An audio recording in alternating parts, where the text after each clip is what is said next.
In the winter skies over Central Europe, the clouds gathered like a permanent fortress, a shifting gray barricade that stretched from horizon to horizon. A natural shield forged not from steel or concrete, but from fog, rain, and endless layers of thick, moisture-laden air. For years, this shield had guarded the industrial heart of Germany. It had hidden the factories of the Ruhr, the refineries of Leuna, the chemical complexes of Merseburg, and the sprawling IG Farben plants that fed the German war machine. When Allied bombers approached these regions, the clouds swallowed them whole, turning precision missions into blind searches and forcing pilots to abandon runs or drop bombs into nothingness. German officers had come to rely on this weather more than any flak gun, more than any fighter squadron, more than any deception plan, because no human force could predict or penetrate the sky when it turned opaque above Europe. The cloud cover behaved like a living creature, sometimes drifting slowly, sometimes thickening into walls of white that stretched for hundreds of miles. Bomber crews described it as flying into a void, a world without horizon or shadow, where the only reference was the dim glow of instruments inside their own aircraft. The Ruhr Valley, in particular, seemed wrapped in these clouds for much of the year, a blanket of industrial haze mixed with natural fog. It was the workshop of the Reich, built on coal, steel, and chemical production, and the weather shield protected it with relentless loyalty. Even the most determined American bomber formation struggled against the sky itself, navigating through the turbulence only to find the target obscured once more. Below the clouds, hidden rail yards and factories continued to operate. Train lines carried coal and finished goods. Refineries processed synthetic fuel. Chemical plants churned out explosives, rubber, and lubricants. And the Luftwaffe stayed alive through petroleum distilled from plants the Allies could not reach. Above the clouds, German workers felt almost untouchable. They knew the threat of bombers was real. They had endured raids. But they also knew that the clouds often saved them when the sirens wailed. People glanced upward, saw nothing, and allowed themselves a sliver of relief. Because if the clouds stayed thick, the bombs would fall scattered across fields instead of factories. The belief became a kind of superstition. The weather shield was the guardian of the fatherland. American commanders understood the challenge. Every operation briefing from 1943 onward contained the same warning: cloud cover over target area expected. Bomber groups launched from England into skies that looked deceptively clear, only to meet walls of gray high above the Rhine or Berlin. Even after hours of flight, everything depended on a single question: could they see the target? If the answer was no, entire missions ended in frustration. The bombs released through openings in the clouds hit nowhere near the intended complexes. The war planners called this scattered bombing. The crews called it blind grief. But the German industrial managers quietly celebrated each failed strike. Because every day their plants survived, the war effort continued. Fuel was produced, trucks rolled out, aircraft engines were machined, and the Reich held together under the shelter of the sky. The limitations of visual bombing shaped every aspect of Allied strategy. Commanders knew that the Luftwaffe could recover as long as synthetic oil at Leuna and Merseburg remained untouched, and both sat beneath what pilots called the eternal cloud belt. From autumn through spring, the region almost never cleared. Weather reports from Pathfinder squadrons read the same, again and again. Target obscured by complete overcast. Return to base. No strike results. For the men of the 8th Air Force, morale suffered. They flew long, dangerous missions through flak and fighters, only to turn back empty-handed or drop bombs on secondary targets of little importance. Losses mounted, success remained elusive, and German industry kept running. The frustration grew in every briefing room, in every navigation section, and in every intelligence report. Something had to change, because the war could not be won if the sky was allowed to protect the factories feeding the enemy. In Washington and in the laboratories of MIT, scientists understood the problem better than anyone. They knew that the bomber was not enough, the bomb sight was not enough, the human eye was not enough.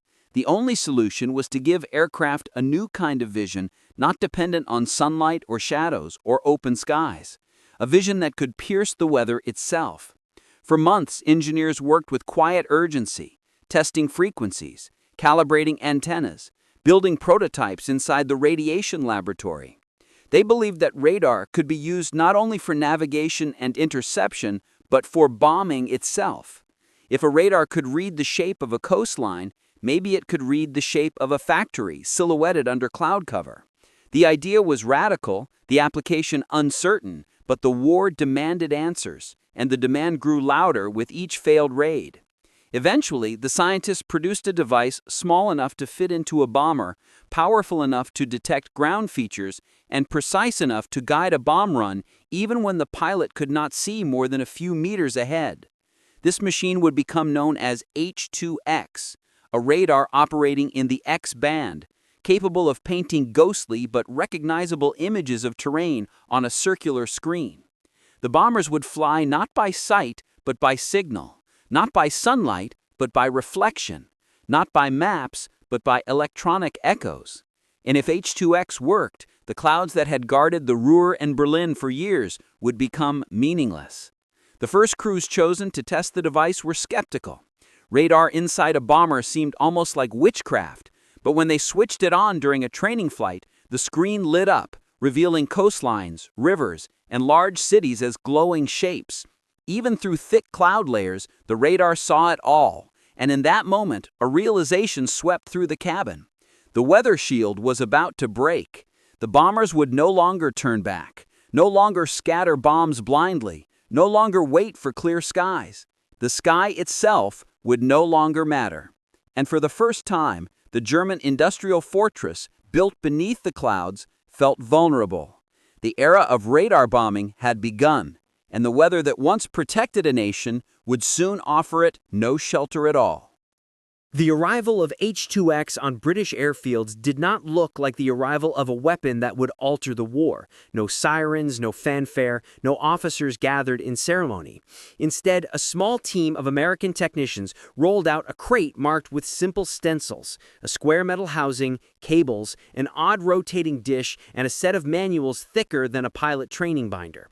It looked almost unimpressive, sitting on the concrete beside the massive bombers. Yet inside that unremarkable equipment lay a revolution, a radar that would let American crews see the ground even when Europe hid beneath a ceiling of clouds, snow, and industrial haze. The airmen gathered around it were skeptical.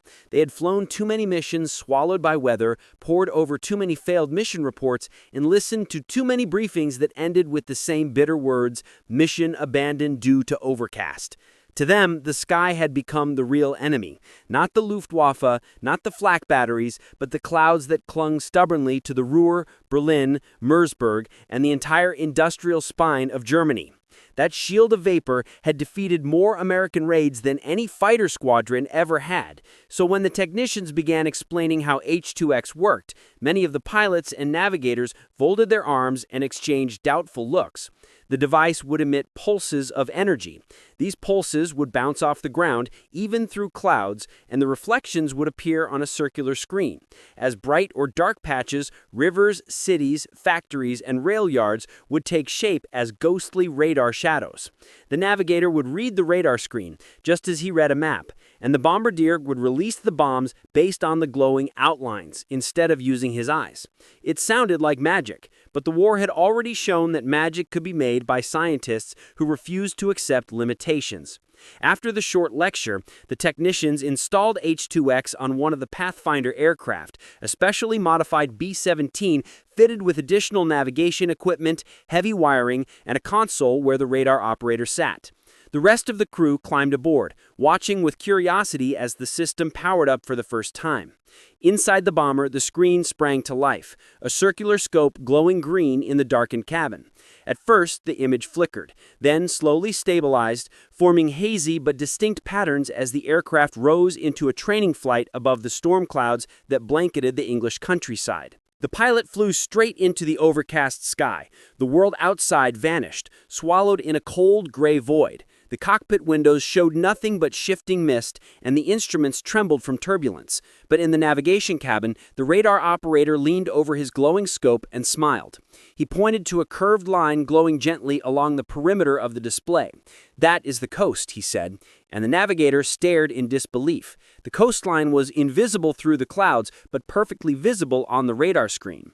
H2X was reading the difference in ground reflection between land and sea, creating a silhouette that no bomber crew had ever been able to see from inside a cloud.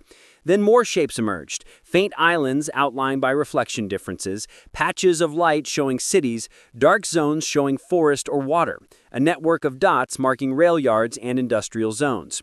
As the bomber turned inland, the radar image shifted, revealing the unmistakable jagged edge of a major urban center.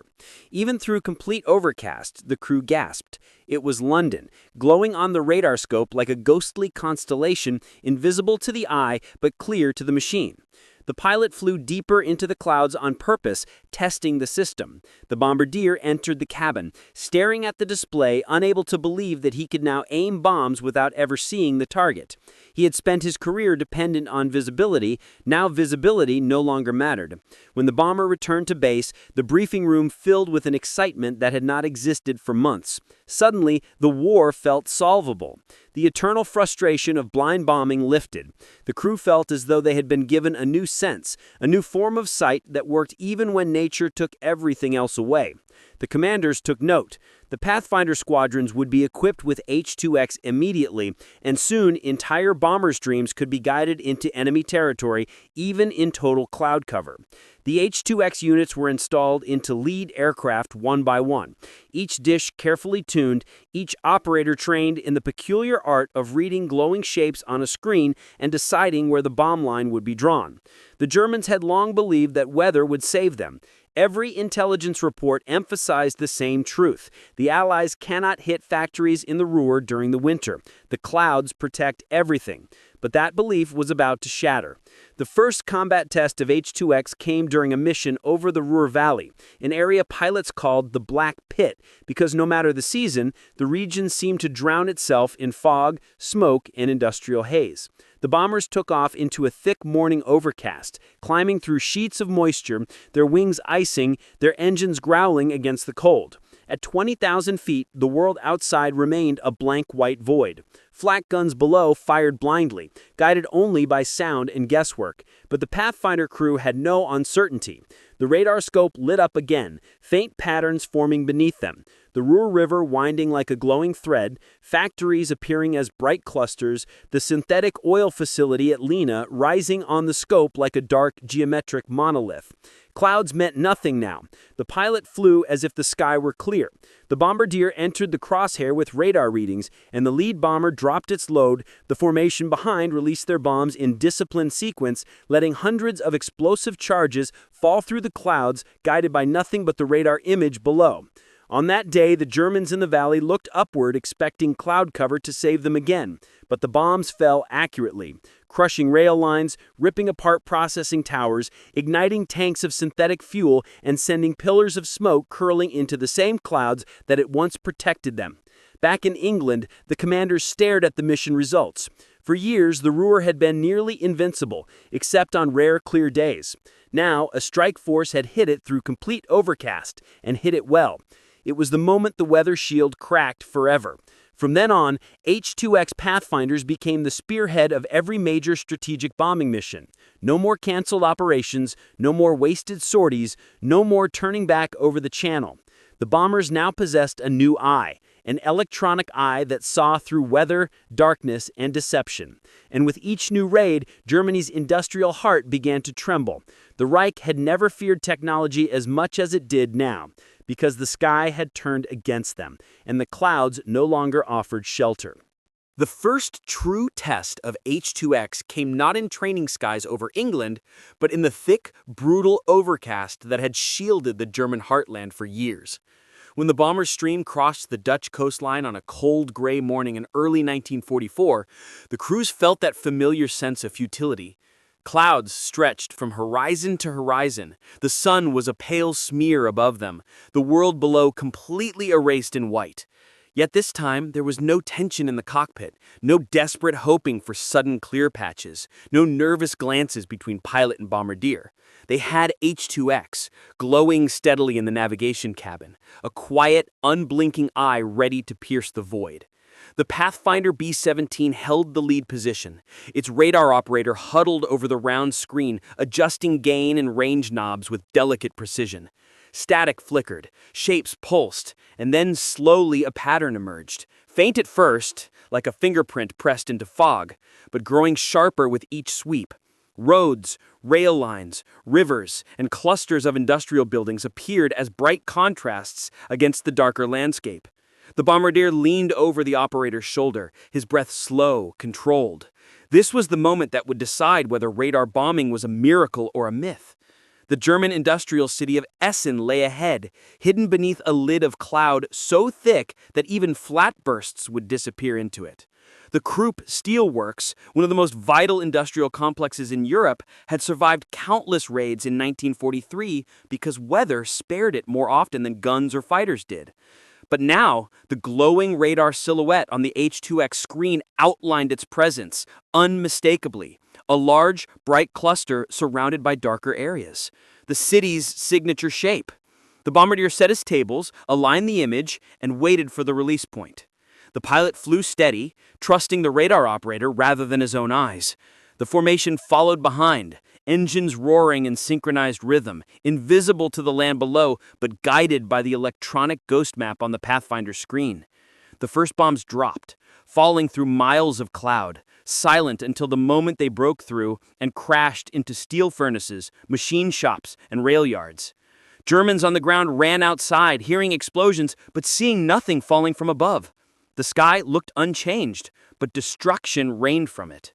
Essen burned that day, not because the clouds parted, but because the Allies no longer needed the sky to clear. For the first time, the shield of weather cracked, and once it cracked, it shattered. H2X Pathfinders soon led raids against Bochum, Dortmund, Duisburg, and above all, the Leuna synthetic oil complex at Merseburg, the largest producer of synthetic fuel in the Reich. A target so critical that Hitler called it the beating heart of German mobility. Before H2X, the Allies had attacked Leuna repeatedly and failed. Clouds intervened every time. Bombs fell wide, repair crews restored operations, and the plant kept producing petroleum, essential for the Luftwaffe, tanks, trucks, and U-boats. But now, as the bombers crossed into Germany at high altitude through an ocean of cloud, H2X cut through the gray like a scalpel. The radar operator saw Leuna long before the men on the ground saw the bombers. The distinct geometric patterns of its refining units, storage tanks, and chemical towers stood out clearly on the glowing screen. The bombardier operator whispered confirmation to the bombardier, his hands steady. The pilot kept formation, the sky a blank, empty whiteness, but the radar room alive with electronic images. Then the command came, bombs away. Hundreds of bombs plummeted through the cloud cover, striking the refining towers with devastating precision. Flames erupted. Columns of smoke rose straight into the cloud base, turning the sky darker than night. Leuna took catastrophic damage that day, and when German engineers assessed the ruins, they realized with horror that the raid should have been impossible. The weather had been perfect for defense. Total overcast, a fortress of fog. Yet the fortress had been breached. The message spread rapidly through German intelligence reports. Weather no longer protects our factories. H2X did not only crack the shield, it shattered a strategic assumption on which the Reich had depended. Entire regions had been considered safe because of climate. Ruhr haze, industrial smog, Berlin winter fog, Merseburg cloud belts, all of them had been declared natural allies of German survival. But H2X saw through it all. The next phase of operations intensified. Pathfinders guided day and night raids through conditions that would once have grounded entire air fleets. Mission after mission targeted strategic assets with relentless accuracy, even when the crews on board never glimpsed the ground. The weather shield that had protected the Reich for years collapsed completely. Its failure felt most violently by the synthetic oil industry. The Luftwaffe relied on synthetic fuel factories at Leuna, Politz, Bolin, and Ruhland, every one of which sat inside cloud-heavy regions. The same regions now mapped clearly by H2X radar. The 8th Air Force attacked Politz through a storm that grounded German fighters. The refinery was hit so hard that output dropped to near zero within weeks. The damage to German fuel reserves was irreversible. Panzer divisions rationed fuel, fighter wings operated at a fraction of their capacity, and the once mobile German army became chained to static defenses. Germany's industrial spine, squeezed by constant radar-guided bombardment, cracked under the pressure as bombs continued to fall unseen. Factories that had operated in safety for 4 years suddenly faced a new terrifying reality. No matter what the weather, the bombers would come. Rain, snow, fog, wind, none of it mattered any longer. The last belief that protected German industry dissolved in the cold white glare of clouds penetrated by radar. Engineers at IG Farben and the Luftwaffe Ministry wrote desperate memoranda noting that the Americans now attack with full precision even in complete cloud cover. H2X had ended the era of weather-protected war. The shield had broken, and Germany's industrial heart began to collapse under a relentless rain of bombs guided by an eye that no storm could blind, an eye that saw through cloud, smoke, deception, and darkness, and never stopped watching as long as the bombers kept flying. The weather would never again save the Reich. By the summer of 1944, the skies over Germany no longer obeyed the seasons. Clouds still gathered, storms still rolled across the landscape, fog still clung to the valleys of the Ruhr and the synthetic oil region of central Germany, but none of it mattered anymore. The weather that had once guarded the industrial heart of the Reich had been stripped of all power. The arrival of H2X turned every overcast day into a bombing day, every storm front into a mere inconvenience, and every thick cloud bank into nothing more than a thin veil over targets that were now illuminated by radar. The transformation was immediate and brutal. With each new radar-guided raid, German industry stumbled closer to collapse. The first sector to buckle was synthetic fuel, the lifeblood of Hitler's war machine. Germany had few natural oil reserves, so its war effort depended heavily on synthetic fuel created from coal through hydrogenation and Fischer-Tropsch processes. Plants at Leuna, Merseburg, Bohlen, Politz, and Ruhland produced the gasoline, diesel, aviation fuel, lubricants, and methanol that powered the Wehrmacht, the Luftwaffe, and the Kriegsmarine. Without these facilities, the Reich could not fight. But these plants also sat in regions famous for permanent cloud cover, locations chosen partly because weather made precision bombing nearly impossible. That advantage ended the moment H2X Pathfinder aircraft began directing strikes through complete overcast. The first catastrophic blow fell on Leuna. The sprawling complex operated by IG Farben covered several square kilometers, a maze of cracking towers, hydrogenation halls, distillation columns, and storage tanks. For years, the plant had escaped decisive damage. On days when the bombers reached it at all, the clouds scattered the bombs across farms and forests, leaving the heart of the facility mostly intact. But H2X changed everything. The radar operators saw the distinctive shapes of the chemical towers through the clouds and guided the bombardiers with calm precision. The bombs descended from an invisible sky and tore into the complex with unrelenting accuracy. Workers on the ground watched in horror as explosions rippled through the most vital structures. Steam columns burst into the air. Chemical fires burned for days, and repair crews found themselves overwhelmed. Leuna staggered, but still stood. The 8th Air Force returned again, guided once more by radar. And again, clouds offered no protection. The second raid hit the areas spared by the first. The third raid crushed the hydrogenation chambers. The fourth raid annihilated the power plant that kept the facility alive. By now, the German high command realized something terrifying. The Americans did not need clear skies anymore. They would come again and again and again until there was nothing left. The Leuna complex never recovered. Within months, its output fell to less than 10% of pre-war capacity. The Luftwaffe felt the strain almost immediately. Fighter groups grounded, missions canceled, Panzer divisions rationed fuel, supply lines dried up, entire operations stalled simply because there was not enough gasoline to move vehicles along the front. The collapse of fuel cascaded into every corner of the military. By late 1944, some Panzer divisions received only enough fuel to move a few kilometers per day, not to fight, only to exist. And even that supply shrank as H2X bombing intensified. While fuel production cratered, the American bomber stream shifted to attack another vital artery, the German rail network.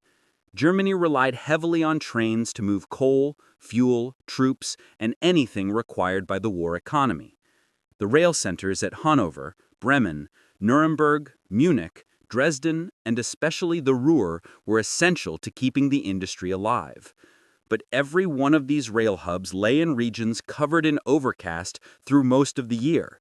In the past, when clouds hung low, the rail yards escaped the worst bombings.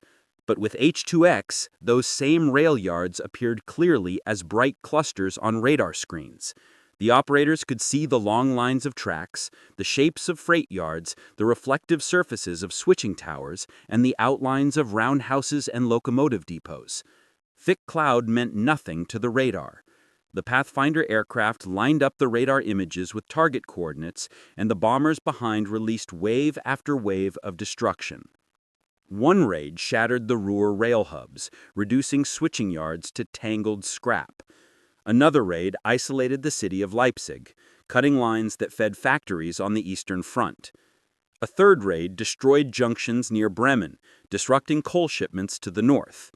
As the rail system crumbled, factories could not receive raw materials or ship products. Even plants untouched by bombs suffered production failures because they were starved of coal, chemicals, or machinery spare parts. German managers wrote increasingly desperate reports. Lines down, trains halted, traffic jammed, nowhere to send or receive supplies. And looming above it all was the same grim conclusion. The Americans attack in all weather now. The next sector to fall was chemical production. Beyond synthetic oil, Germany depended heavily on chemicals produced by IG Farben, especially rubber, explosives, dye intermediates, and industrial lubricants. The Bühnewerke at Schkopau and the plants at Merseburg were among the most advanced chemical facilities in the world, but they too sat under the same cloud belts that were supposed to protect them.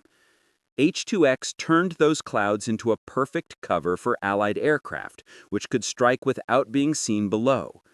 Radar-guided bombs tore into chemical towers, ruptured pipelines, ignited storage tanks, and set entire blocks of the plant ablaze. Attempting repairs became impossible because the bombs came back before workers could finish fixing anything. Every morning, thick industrial smoke rose into the already darkened sky, mixing with cloud layers, forming an eerie haze that once would have saved them, but now only made radar readings sharper. The more smoke, the more reflective contrast for the H2X screens. By the autumn of 1944, Germany's chemical sector was crippled. Bühne rubber output nearly stopped. Nitrogen production for explosives crashed.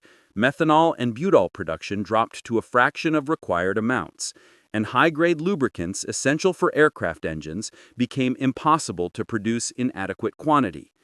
As each sector collapsed, another followed. The rail network slowed, the fuel sector died, the chemical sector faltered, and the entire industrial heart of Germany found itself suffocating under the pressure of constant radar bombing through clouds, storms, and winter weather that should have stopped attacks for months. The 8th Air Force launched missions day after day, radar guiding them straight into the heart of German industry. Even during the darkest parts of the year when Europe turned into a continent of fog and snow, the raids continued. Through December, through January, through blizzards and freezing fog layers, the sky no longer mattered to the bombers, but it still mattered to the defenders. German flak gunners fired blind, unable to see the bomber stream. German fighters struggled to intercept missions that happened in impossible conditions. The Luftwaffe pilots called it the era of invisible bombers. They launched into storms only to find nothing, then return low on fuel as the bombs fell accurately from unseen aircraft. And everywhere the same refrain was whispered again and again. The weather betrays us now. Hitler's industrial empire had once drawn strength from European climate. Now that same climate had become irrelevant, and the industries that had supplied the Reich with steel, oil, chemicals, and weapons began to collapse piece by piece under an onslaught directed not by human eyes, but by a radar scope glowing inside a darkened bomber cabin. And as the factories fell silent, and train lines died, and storage tanks burned, the Reich lost the ability to wage modern war. The weather shield had not only cracked, it had failed completely, and nothing Germany possessed could restore it. By early 1945, the war in Europe looked nothing like the world Germany had prepared for. The Reich had built its strategy on assumptions forged from the last war, assumptions about weather, geography, industrial depth, and the protection offered by Central Europe's climate. For years, German planners believed that the cloud belts over the Ruhr, the fog-heavy plains of central Germany, and the haze over Berlin would shield their factories from precision attack. They believed that technology might help the Allies, but nature would protect them. They believed that no bomber could strike what no pilot could see. But H2X destroyed every one of those assumptions, and the consequences spread through the Reich like fractures in a collapsing dam. At American bomber bases, the crews no longer waited for clear weather windows, no longer postponed raids, no longer wasted precious days staring at gray skies. Radar made every day a strike day, and every target vulnerable. The strategic bombing calendar, which once followed the seasons, now followed only the needs of the war. Factories that had once enjoyed months of protection from winter clouds found no relief.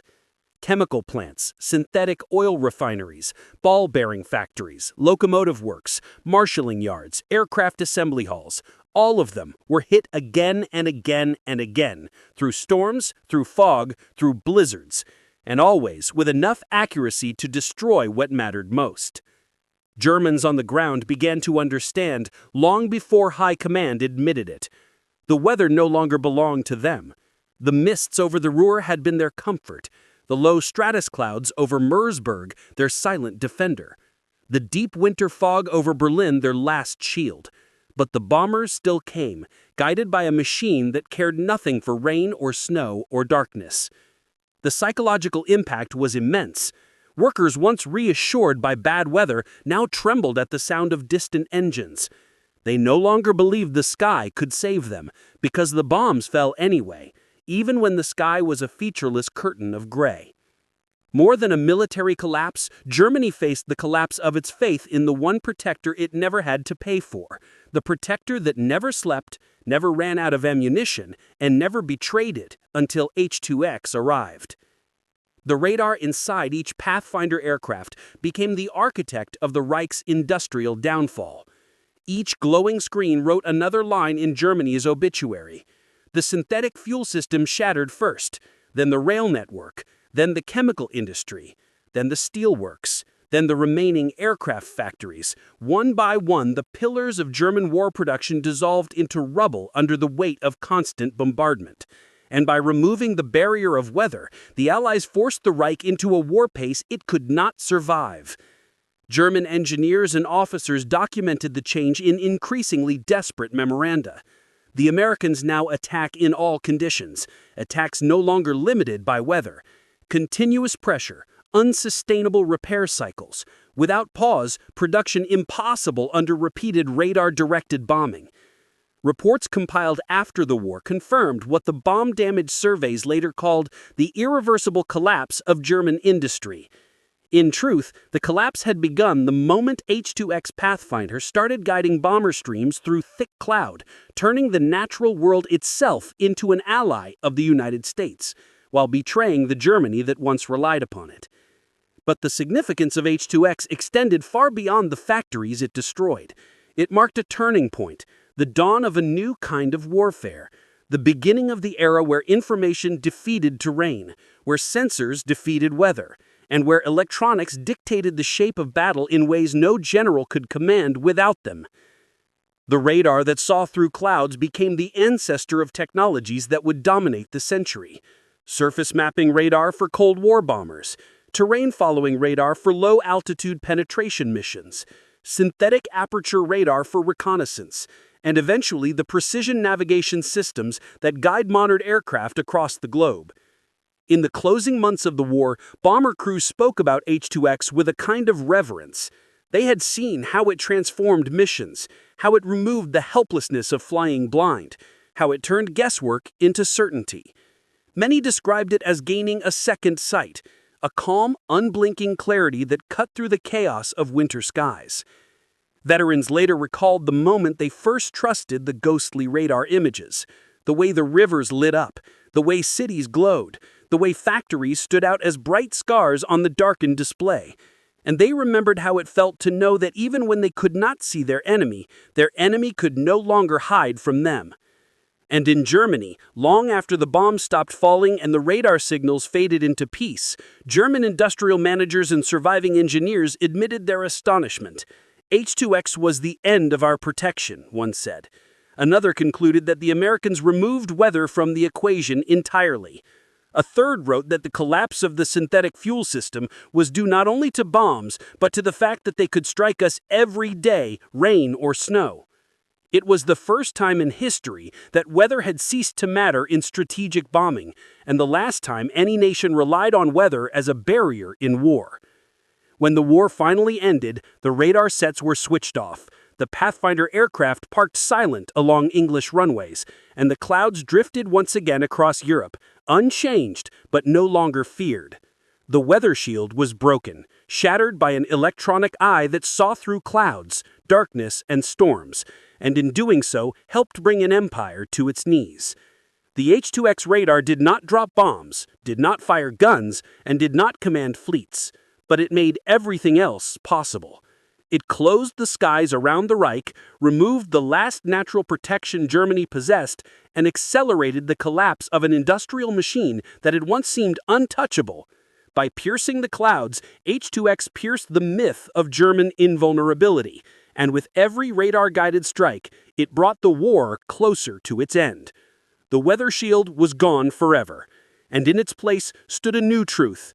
In modern war, nothing can hide from the eye that sees through the storm.